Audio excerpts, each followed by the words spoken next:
qu'on passera en revue les différentes catégories de sport afin d'affiner les conseils en fonction de la pratique de votre patient.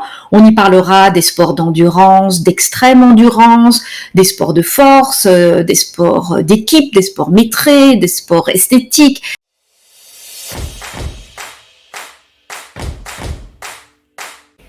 Bonjour, je suis Véronique Liès et avant toute chose, merci à vous de vous être inscrit à cette formation en nutrition du sportif. Je sais que vous l'attendiez, toutes et tous, avec beaucoup d'impatience.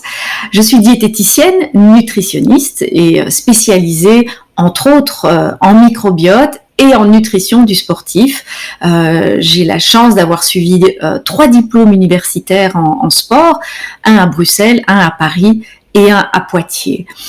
Alors cette formation, elle est particulièrement longue, c'est vrai, mais j'avais à cœur de vous proposer une formation complète, ou du moins assez riche, parce que c'est pas possible non plus d'être totalement exhaustif dans ce domaine.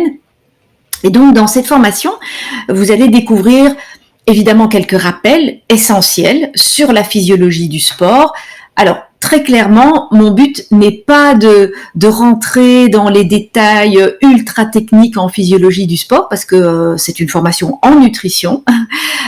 Et donc, par contre, il me semblait quand même important de remettre au clair quelques notions élémentaires, notamment sur les types de fibres musculaires, les filières énergétiques, les substrats, etc. Parce que c'est évidemment indispensable si on veut pouvoir adapter nos conseils au type de sport de nos patients.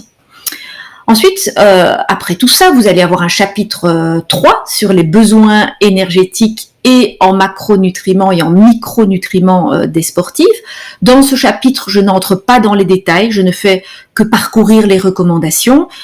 Pourquoi ? Parce que après, on verra des chapitres bien plus fouillés sur les glucides, les lipides, les protéines.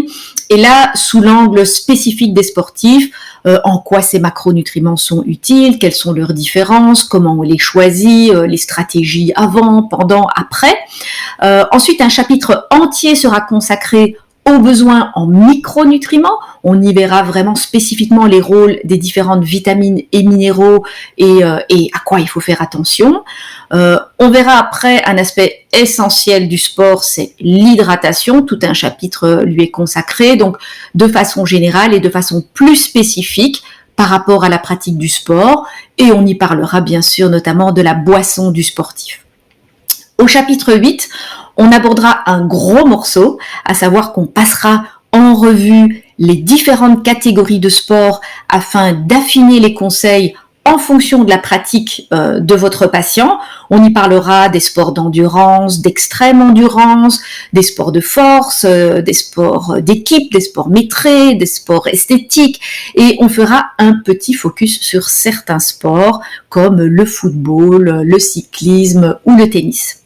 Alors évidemment, vous me connaissez, impossible de ne pas consacrer un petit chapitre au microbiote qui joue bien sûr, comme pour de nombreuses choses, un rôle majeur, non seulement sur la santé, mais aussi sur la performance. Et vous le savez si vous avez suivi ma formation en ligne qui est totalement consacrée au microbiote.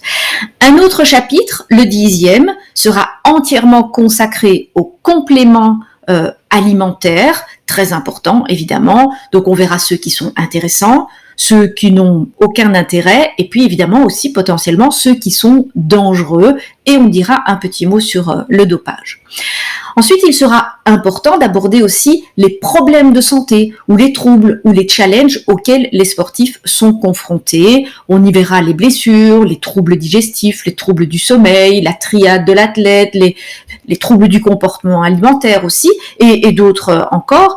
Et on verra comment accompagner au mieux nos sportifs quand ils sont confrontés à ça. Un autre chapitre sera consacré à quelques régimes particuliers. On parlera des végétariens, du sans gluten, des FODMAPs, on parlera du jeûne intermittent notamment. Et on finira par quelques considérations plus pratiques à propos du matériel à avoir, des outils intéressants ou encore des analyses qui peuvent s'avérer utiles dans notre pratique avec nos patients. Alors dans tous les chapitres, vous aurez des fiches à télécharger, hein, par exemple des journées types ou toute une série de choses très pratiques, et puis évidemment un quiz comme d'habitude.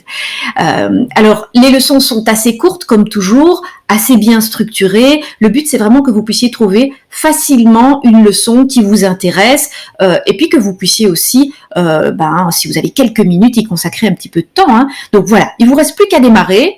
On prend une petite feuille de papier, vous prenez, voire un petit cahier, hein, c'est encore mieux, de quoi écrire. Et puis, la plupart du temps, vous le savez, il y a 2 ou grands messages par dia. Donc, vous les notez, vous vous mettez à l'aise, un bon petit thé ou un petit kombucha. Et c'est parti. Donc, comme je l'ai dit, les leçons ne sont pas très longues. Donc, dès que vous avez une petite pause dans votre journée, hop, on se fait une petite leçon. Et voilà, c'est parti. Bonne formation.